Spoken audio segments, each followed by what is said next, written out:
हे ଦେବୀ କଟକଚଣ୍ଡୀ, ଶାରଦୀୟ ଷୋଡ଼ଶ ଉପଚାର ପୂଜାର ବେଶକ୍ରମରେ ଆପଣ ଆଜି ମହାସରସ୍ୱତୀ ବେଶରେ ଦର୍ଶନ ଦେଉଛନ୍ତି।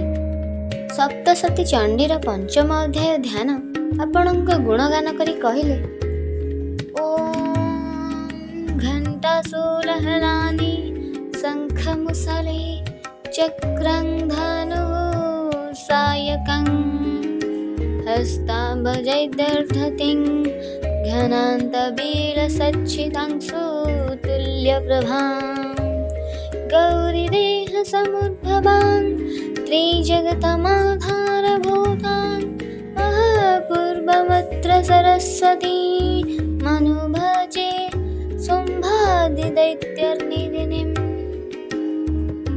ଯିଏ ନିଜ କରକମଳରେ ଘଣ୍ଟା, ଶୂଳ, ହଳ, ଶଙ୍ଖ, ମୁସଲ, ଚକ୍ର, ଧନୁ ଏବଂ ତୀର ଧାରଣ କରିଛନ୍ତି। ଶରଦ ଋତୁର ଶୋଭା ସମ୍ପନ୍ନ ଚନ୍ଦ୍ରମା ସମାନ ଯାହାର ମନୋରମ କାନ୍ତି ଅଟେ, ଯିଏ ତ୍ରିଭୁବନର ଆଧାରଭୂତ ଓ ଶୁମ୍ଭ ଆଦି ଦୈତ୍ୟମାନଙ୍କ ବିନାଶକାରିଣୀ ଅଟନ୍ତି ତଥା ଗୌରୀଙ୍କ ଶରୀରରୁ ଯିଏ ପ୍ରକଟ ହୋଇଛନ୍ତି, ସେହି ମହାସରସ୍ୱତୀଙ୍କୁ ମୁଁ ନିରନ୍ତର ଧ୍ୟାନ କରୁଛି। ହେ ଦେବୀ, ଆପଣ ଏକମାତ୍ର ସତ୍ୱଗୁଣର ଆଶ୍ରିତ ହୋଇ ପାର୍ବତୀଙ୍କ ଶରୀରରୁ ପ୍ରକଟ ହୋଇଥିଲେ। ଆପଣ ଶୁମ୍ଭ ନାମକ ଦୈତ୍ୟକୁ ସଂହାର କରିଥିଲେ। ହେ ଦେବୀ, ଆପଣଙ୍କର 8ଟି ବାହୁ ରହିଛି ତଥା ଆପଣ ନିଜ ହସ୍ତରେ କ୍ରମଶଃ ଶର, ମୁସଳ, ଶୂଳ, ଚକ୍ର, ଶଙ୍ଖ, ଘଣ୍ଟା, ହଳ ଏବଂ ଧନୁ ଧାରଣ କରିଛନ୍ତି।